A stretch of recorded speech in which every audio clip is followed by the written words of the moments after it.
आगे क्या कह रहे हैं परमात्मा। गुरु बिन काहु न पाया ज्ञाना, जो तोता हुस चढ़े पशाना। गुरु बिन वेद पढ़े जो प्राणी, समझे न सार रहे अज्ञानी। एक बात ये सिद्ध हो जाती है कि अभी तक गुरु किसी को प्राप्त नहीं था। यदि प्राप्त होता तो ये ज्ञान पहले होता हमारे पास। क्या कह रहे हैं गुरुदेव कि एक बात तो सत्य है, आज से पहले धरती पर सतगुरु नहीं था, गुरु नहीं था। अगर होता तो ये ज्ञान सतगुरु रामपाल जी से पहले ना होता। तो सतगुरु रामपाल जी से पहले धरती पर कोई सतगुरु नहीं था, कोई गुरु नहीं था। गुरु बिन काहू न पाया ज्ञाना, जो थोता बुस छिड़े मूड किसाना। और गुरु बिन वेद पढ़े जो प्राणी, समझे ना सार रहे अज्ञानी। अजब गजब वाणी है भाई और बहनों। गुरु बिन वेद पढ़े जो प्राणी, समझे ना ज्ञान सार रहे अज्ञानी। जो व्यक्ति गुरु के बिना वेद शास्त्रों का अध्ययन करता है, वो व्यक्ति कभी जिंदगी में इनके गूढ़ रहस्यों को नहीं जान सकता, नहीं पहचान सकता। गुरु बिन वेद पढ़े जो प्राणी, यहां पर ये प्राणी शब्द है, ध्यान रखना वाणी में। गुरु बिन वेद पढ़े जो प्राणी, समझे ना सार रहे अज्ञानी। वो कभी भी वेदों का सार नहीं समझ सकता जो गुरु के बिना वेदों को पढ़ेगा। अब विचार करो भाई और बहनों, सतगुरु रामपाल जी के जो मुंह बोले गुरुदेव आदरणीय रामदेवानंद जी, जो शरीर छोड़ चुके हैं 26 जनवरी 1997 को, वे तो अनपढ़ थे। आदरणीय रामदेवानंद जी ने तो कभी वेद नहीं पढ़े, ना वेद कभी खोल कर देखे, ना उनको संस्कृत आती थी। वे अक्षर ज्ञान युक्त नहीं थे, ना वो कभी किसी को वेदों का ज्ञान दिया करते थे, ना उन्होंने कभी गीता पढ़ी। वो तो अनपढ़ थे भाई। फिर सतगुरु रामपाल जी को ज्ञान कैसे हो गया? आज फिर सतगुरु रामपाल जी ने अनपढ़ गुरु का शिष्य होने के बावजूद आज कैसे जगत गुरु की उपाधि लेकर पूरी देश और दुनिया को वेदों का ज्ञान दे रहे हैं। कौन है सतगुरु रामपाल जी? विचार करना इसी पॉइंट पे। गुरु बिन वेद पढ़े जो प्राणी, प्राणी यानी व्यक्ति, इंसान। अगर कोई इंसान गुरु के बिना वेद पढ़ेगा, वो व्यक्ति कभी जिंदगी में शास्त्रों का सार नहीं समझ पाएगा। लेकिन यहां पर परमात्मा के लिए बाध्यता नहीं है। वाणी में प्राणी शब्द है और सतगुरु रामपाल जी कोई प्राणी नहीं है। ये तो प्राण डालने वाले परमपिता हैं। तो इनको आवश्यकता नहीं है वेदों के प्रगांड ज्ञाता को, वेदों के शास्त्री को अपना गुरु बनाकर वेद शास्त्र पढ़ने की। आज सतगुरु रामपाल जी जगत गुरु की उपाधि लेकर, जो उपाधि इनके साथ में आदि अनादि काल से जुड़ी हुई है, जगत गुरु की उपाधि केवल कबीर परमात्मा को है। और आज पूरे विश्व को वेद शास्त्रों का, धर्म ग्रंथों का ज्ञान दे रहे हैं, जबकि इनके मुंह बोले गुरुदेव अनपढ़ थे। उन्होंने कभी जिंदगी में वेद नहीं पढ़े, गीता नहीं पढ़ी।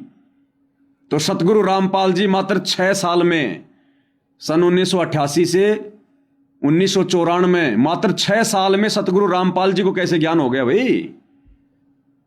आज आप और हम भाई बहन सतगुरु रामपाल जी की शरण में, कोई 20 साल से, कोई 30 साल से, कोई 10 साल से, और दिन रात सतगुरु रामपाल जी वेद शास्त्र हमारे को पढ़ा रहे हैं, दिखा रहे हैं। हम भी मोबाइल में दिन रात देख रहे हैं। आप और हमें भी कोई 10, 20, 15 श्लोक याद होंगे बड़ी मुश्किल से। और सतगुरु रामपाल जी के गुरु अनपढ़, और मात्र 6 साल में सतगुरु रामपाल जी ने उनसे उपदेश लेकर पूरी दुनिया के धर्मशास्त्रों का ज्ञान ले लिया। तो सतगुरु रामपाल जी कोई प्राणी नहीं है। अगर कोई प्राणी है, वो नहीं समझ सकता गुरु के बिना, गुरु के पढ़ाए बिना। लेकिन ये परमात्मा है, प्राणी नहीं है। गुरु बिन वेद पढ़े जो प्राणी, समझे ना ज्ञान रहे अज्ञानी। तो यहीं से पहचान हो जाती है सतगुरु रामपाल जी कौन है। जिनका गुरु अनपढ़ कोई अक्षर ज्ञान नहीं, संस्कृत का ज्ञान नहीं, कभी वेद नहीं देखे, और उनका शिष्य आज पूरी दुनिया को सारे धर्मशास्त्र पढ़ा रहा, हर धर्म के, हर विश्व की भाषा का ज्ञान। तो कौन है सतगुरु रामपाल जी? ये प्राणी है या फिर परमपिता है?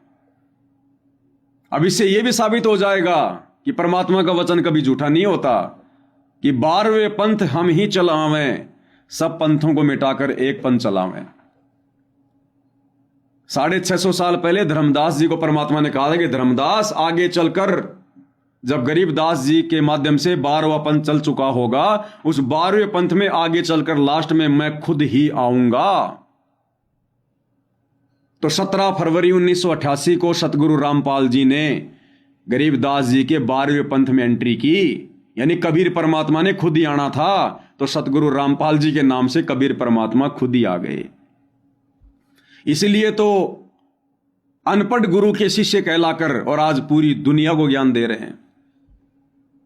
अरे आप और हम 10-10, 15-15 साल से उनसे दिन रात वेद पढ़कर, गीता पढ़कर 5-10 उन श्लोकों से ज्यादा याद नहीं है। और सतगुरु रामपाल जी पूरी दुनिया को वेद पढ़ा रहे हैं अनपढ़ गुरु के शिष्य होकर। तो कौन है ये परम शक्ति? ये स्वयं कबीर देव है, कबीर परमात्मा है, कबीर भगवान है। तो भाई और बहनों, आप और हमारा सौभाग्य, हमें कोई सामान्य संत प्राप्त नहीं है, सामान्य गुरु प्राप्त नहीं है। हम जगत गुरु, तत्वदर्शी, ये जगत गुरु की उपाधि, ये तत्वदर्शी की उपाधि केवल कबीर परमात्मा के लिए है। आप और हमारे जैसे किसी 2 कोटि के जीव के लिए नहीं है, जो मां के गर्भ से जन्म लेकर आता है और जो अपने गुरु को इतना ज्ञान होने के बावजूद मां के गर्भ से जन्म लेकर आया हुआ मानता है, वो तो निपट अंधा है। गुरु मानुष कर जानते वो नर कहिए अंध, ओमें दुखी संसार में आगे काल के फंदे। गुरु को मानुष जो गिने कर चरना अमृत को पान, ते भगत नरक में जाएंगे, जन्म जन्म बने समान कुत्ते बनेंगे। तो ऐसी गलती आप और हमने नहीं करनी है भाई और बहनों। गुरु बिन वेद पढ़े जो प्राणी, समझे न सार रहे अज्ञानी। एक बात ये सिद्ध हो जाती है कि अभी तक गुरु किसी को प्राप्त नहीं था। यदि प्राप्त होता तो ये ज्ञान पहले होता हमारे पास। और जिन महापुरुषों को ज्ञान हुआ उनकी किसी ने सुनी नहीं। आदरणीय गरीबदास साहब जी, मेरे पूज्य गुरुदेव जी, तो उनकी किसी ने सुनी नहीं। और परमात्मा ने अब जाकर के ये सब व्यवस्था की है। उनका वचन था जो कलयुग 5505 बीत जाएगा, 5500 वर्ष बीत जाएगा, तब अपने एक दास को भेजूंगा। अब देखो क्या कह रहे परमात्मा, जब कलयुग 5505 वर्ष बीत जाएगा तब मैं अपने एक दास को भेजूंगा। ये हर दास शब्द सतगुरु रामपाल जी के लिए नहीं होता है भाई और बहनों। जब कलयुग 5505 वर्ष बीत जाएगा तब मैं अपना एक दास भेजूंगा। अब सतगुरु रामपाल जी तो भैया कलयुग के 5505 वर्ष बीतने से पहले 1951 में आ गए। और हमें यह पता चल गया कि सतगुरु रामपाल जी खुद भगवान है, कबीर परमात्मा है। फिर ये कबीर परमात्मा सतगुरु रामपाल जी 5505 यानी 1997 के बाद में किस दास को भेजने की बात कर रहे हैं? भाई और बहनों, ये गहरे संकेत हैं, इनको समझने का प्रयास करना। क्या लिखा है परमात्मा की वाणी में? जब आवे 5505 तब ये वचन मेरा होगा साचा। कि जब ये कलयुग 5505 वर्ष बीत जाएगा, और कलयुग 5505 वर्ष बीता 1997 में। 1997 में कलयुग 5505 वर्ष बीत चुका। और यहां परमात्मा जी कह रहे हैं कि जब कलयुग 5505 वर्ष बीत जाएगा यानी 1997 के बाद, तब मैं अपना एक दास भेजूंगा। अब भैया सतगुरु रामपाल जी को यदि कोई दास समझ रहा है तो भैया वो भगवान का दास ही समझ लो सतगुरु रामपाल जी। फिर वो तो 1951 में आ गए थे, यहां तो 1997 के बाद की बात हो रही है। तो भाइयों और बहनों, यहां पर जो 1997 के बाद में दास भेजने का जो जिक्र है, ये देखो दास कोई मान बढ़ाई नहीं कर रहा भाइयों और बहनों, और ना मेरे अंदर इस प्रकार की बातें सुनकर या सुनाकर कोई मान बढ़ाई आती है मालिक के आशीर्वाद से, क्योंकि जो सच्चाई हो तो सच्चाई है। अब 10 रुपए के नोट को 10 रुपए का नोट कहोगे, चाहे चिल्ला चिल्ला के कह दो, चाहे प्यार प्रेम से कह दो, 10 रुपए उसकी औकात है, उसको पता है। तो कबीर भगवान कौन? सतगुरु रामपाल जी। और कबीर भगवान कह रहा है कि जब कलयुग 5505 बीत जाएगा, यानी 1997 के बाद मैं अपना एक दास भेजूंगा। अब बताओ भाई, सतगुरु रामपाल जी ने यानी कबीर भगवान ने कौन सा दास भेजा? दास भेजने का मतलब है आध्यात्मिक मार्ग में, भक्ति मार्ग में आएगा 1997 के बाद। तो ये छोटा सा संकेत परमात्मा ने इस 2 कोटि के जीव इस पवन दास के ऊपर किया है। आपने वो मनसा राम भगत की, वो बरवाला वाले की ऑडियो सुनी होगी ना, जिसका मेरे पास फोन आया था, और सात संगति की वीडियो देखकर उसको वो बात याद आ गई जो बात गुरुजी ने उसको सन 2000 में कही थी। उसने कहा कि गुरुजी भगवान कहां है, गुरुजी भगवान कहां है? तो गुरुदेव ने अपनी तरफ उंगली करके कहा कि तुम्हारे बीच में बैठा है। तो मनसाराम भगत जी समझ नहीं पाए कि गुरुजी कैसे भगवान हो सकते हैं। उसके मन में दोष आ गया कि देख अपने आप को भगवान कहे। तो गुरुजी तो अंतर्यामी मालिक जान गए। तो गुरुदेव ने कहा कि बेटा अभी तुम्हें यकीन नहीं होगा, इस बात को यकीन दिलाने वाला आगे चल के आएगा। इस कुत्ते के लिए संकेत था। तो मनसाराम भगत ने कहा कि भगत जी अब आपके साथ संगति की वीडियो देखकर जिनका मेन फोकस होता है गुरु को परमात्मा मानना, अब भगत जी मुझे वो गुरु जी की बात याद आ गई जो गुरु जी ने कहा था कि तुम अभी नहीं मानोगे, इस बात को बताने वाला आगे चल के कोई आएगा। तो 1997 के बाद 5505 के बाद जो कबीर भगवान सतगुरु रामपाल जी अपना एक दास भेजने की बात कर रहे हैं, भाई और बहनों, इस कुत्ते इस पवन दास 2 कोटि के इस नालायक के ऊपर वो संकेत है। जो परमात्मा ने दास को 12 अप्रैल 2013 में अपनी शरण में लिया और 2014 में, यानी 1 साल भी ढंग से नहीं हुआ, हाँ 1 साल में ही बरवाला कांड हो गया। हमने तो 2-4 बार आश्रम में गए थे, सत्संग सुने थे, कभी गुरुदेव से कोई मुलाकात नहीं, कुछ विशेष कोई बातचीत नहीं, कोई चरण सेवा नहीं। कई बार लाइन में लगे लेकिन सौभाग्य प्राप्त नहीं हुआ। बस एक बार जरा सा हल्का सा गुरुदेव के चरणों को छूने का हल्का सा सौभाग्य प्राप्त हुआ था।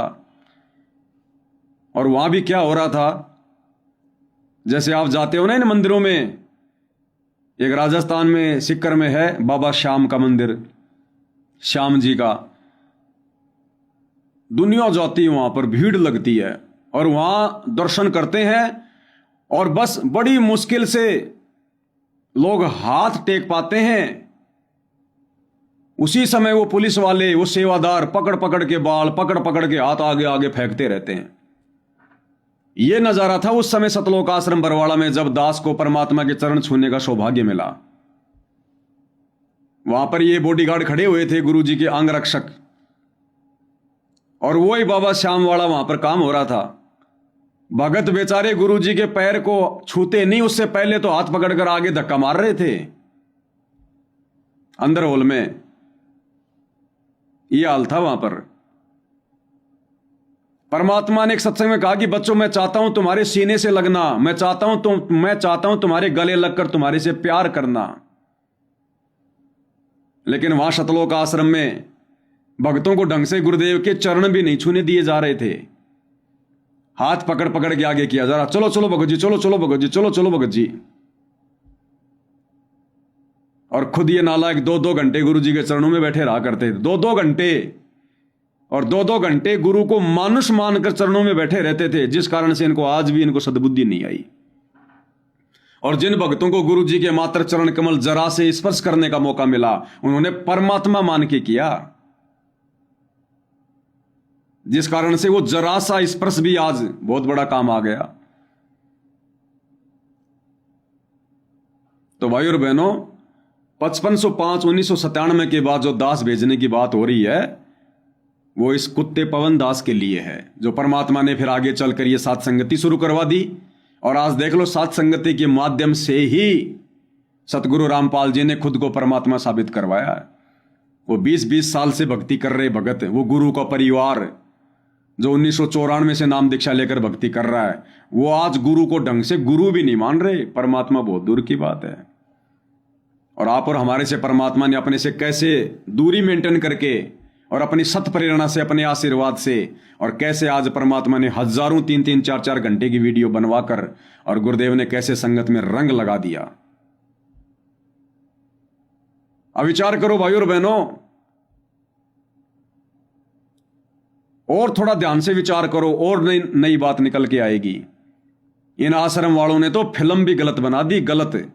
वो 25 मिनट की एआई से जो फिल्म बनाई है ना, सतगुरु रामपाल जी को आकाश में उड़ा दिया कि कबीर परमात्मा 9 मार्च 1997 को संत रामपाल जी को दिन के 10 बजे उस नहर के वहां पर मिले, और संत रामपाल जी को आशीर्वाद देकर सशरीर सतलोक भेज दिया। और संत रामपाल जी के रूप में खुद कबीर परमात्मा लीला कर रहे हैं 9 मार्च 1997 से। अब विचार करो भाई और बहनों, ये सतलोक आश्रमों से जुड़े भाई बहन सतगुरु रामपाल जी को कबीर भगवान का दास मानते हैं, कबीर का दास। क्योंकि गुरु जी अपने आप को छुपाते हुए बार बार यही कहते हैं कि ये दास, ये रामपाल दास, ये दास, ये रामपाल दास। तो संगत ने भी गुरु जी को दास ही मान लिया। चलो संगत के हिसाब से दास ही मान लो। और वाणी में क्या कह रहे हैं परमात्मा, एक बार फिर से ध्यान से सुन लो भाई और बहनों। 5505 बीतने के बाद, 1997 के बाद में दास को भेजने की बात हो रही है, दास को भेजने की। एक बार ध्यान से सुनो। उनका वचन था जब कलयुग 5505 बीत जाएगा, 5500 वर्ष बीत जाएगा, तब अपने एक दास को भेजूंगा। तब मैं अपने एक दास को भेजूंगा। कौन कह रहे हैं? कबीर परमात्मा। कब? जब कलयुग 1997 यानी 5505 बीत जाएगा। अब इन मंद बुद्धियों के अनुसार अगर विचार किया जाए, जो फिल्म इन आश्रम वालों ने बना दी, गुरु जी तो कह रहे हैं कि भगवान कह रहा है कि 5505 यानी 1997 के बाद मैं अपने दास को भेजूंगा। और इन्होंने एआई वाली फिल्म में क्या दिखाया? इन्होंने दास को सतलोक भेज दिया। परमात्मा तो कह रहे हैं मैं अपने दास को सतलोक से भेजूंगा, और इन नालायकों ने, जो अपने गुरु जी को दास मानते हैं कबीर का, इन्होंने दास को उल्टा सतलोक भेज दिया। विचार करना, ये सामान्य बात नहीं है, इनकी बुद्धि पे काल बैठा है। ये आश्रम वाले, गुरु के परिवार वाले, गुरु जी को कबीर का दास मानते हैं, और इन लोगों का यह मानना है कि कबीर जी ने संत रामपाल जी को भेजा यहां पर भक्ति के लिए अपना दास बनाकर। संत रामपाल जी कबीर जी के अवतार हैं, कबीर जी के संदेश वाहक हैं। तो कबीर जी क्या कह रहे हैं कि जब कलयुग 5505 वर्ष बीत जाएगा यानी 1997, उस समय मैं अपना दास भेजूंगा, यानी सतलोक से दास नीचे जमीन पर भेजूंगा। इन आश्रम वालों ने इन लोगों के अनुसार उस कबीर के दास सतगुरु रामपाल जी को, जो 1951 में धरती पर आ गए थे, इन्होंने तो 1997 में उल्टा उस दास को सतलोक भेज दिया, आकाश में उड़ा दिया। कबीर भगवान कह रहा है मैं अपना दास भेजूंगा, इन्होंने भेजे हुए दास को उल्टा सतलोक भेज दिया। गुरु जी के सत्संगों के अनुसार भी वीडियो नहीं बना पाए। तो भाई और बहनों, ना तो वो दास हमारे गुरुदेव भगवान है, क्योंकि हमारे गुरुदेव भगवान स्वयं कबीर भगवान है। और 5505 बीतने के बाद, 1997 के बाद जिस दास को भेजने की बात हो रही है, वो ये 2 कुड्डी का नालायक जीव, ये पवन दास है। क्योंकि परमात्मा को पता था कि ऐसे कोई परमात्मा नहीं मानने वाला है, ऐसे कोई भगवान नहीं मानने वाला है। 650 साल पहले परमात्मा चिल्ला चिल्ला के चले गए, किसी ने नहीं माना। 650 साल पहले खुद कबीर भगवान आए, 120 साल तक चिल्लाए हम अंधे गूंगे बैरों के आगे, उनको किसी ने भगवान नहीं माना। आज कलयुग की पिछली पीढ़ी में उस भगवान ने फिर से संत रामपाल जी के नाम से प्रकट होकर, और यह बताना पड़ा कि 650 साल पहले जो आया था वो भगवान था, वो कबीर था, वो भगवान था, भगवान था। उस समय नहीं माना किसी ने, अब उसी भगवान ने खुद आकर बताया तो लोगों ने मान लिया कि हां भाई भगवान आया, भगवान आया। अब यदि आज सतगुरु रामपाल जी खुद को भगवान कहेंगे तो कौन मान लेगा? और आज तो सतगुरु रामपाल जी ने खुद को भगवान कहा भी नहीं, और उनको भगवान माने बिना मुक्ति नहीं। विचार करो, सतगुरु रामपाल जी खुद को भगवान कह नहीं रहे और इनको भगवान माने बिना मुक्ति नहीं। सतगुरु रामपाल जी तो 650 साल पहले वाले अपने रूप को ही भगवान बताने में लग रहे हैं, खुद को भगवान नहीं कह रहे, जबकि इनको भगवान माने बिना मुक्ति नहीं। इसलिए परमात्मा ने कहा कि मुझे भगवान बताने के लिए फिर 5505 जब कलयुग बीत जाएगा 1997 के बाद, फिर मैं अपना एक दास भेजूंगा। तो 12 अप्रैल 2013 को इस पवन दास को परमात्मा ने संगत में भेजा।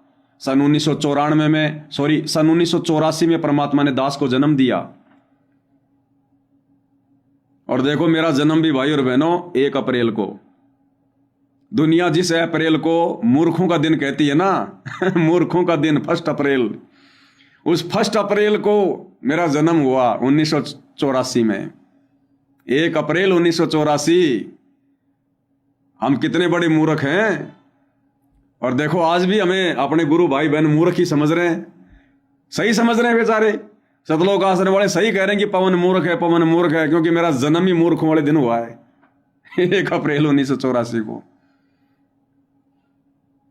इसलिए गुरुदेव ने कहा था कि 5505 बीतने के बाद मैं अपना दास भेजूंगा, क्योंकि परमात्मा ने इस 2 कोटि के जीव को सेवा देकर, मेरी औकात नहीं भाई और बहनों, हम सब 2 कोटि के जीव हैं, अच्छे से पता है।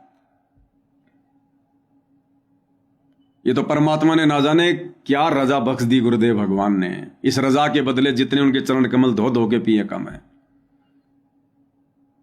ये वैसे देखा जाए तो इतनी बड़ी सेवा है भाई और बहनों। ये सेवा तो परमात्मा के 16 उन पुत्रों को भी नसीब नहीं है जो सतलोक में बैठे हैं, उनको भी नसीब नहीं है, क्योंकि मोक्ष प्राप्त आत्मा कभी गंदे लोक में आती नहीं है, और वो तो मोक्ष प्राप्त अंश है। तो ये इतनी बड़ी सेवा पूज्य गुरुदेव भगवान ने इस 2 कोटि के इस जीव के ऊपर बख्शी है, और उन्हीं के आशीर्वाद से, उन्हीं के फुल टू फुल सपोर्ट से। अन्यथा भाई और बहनों कितने पीछे लग रहे हैं, ये काल कितना पीछे लग रहा है इन आश्रम वालों के माध्यम से।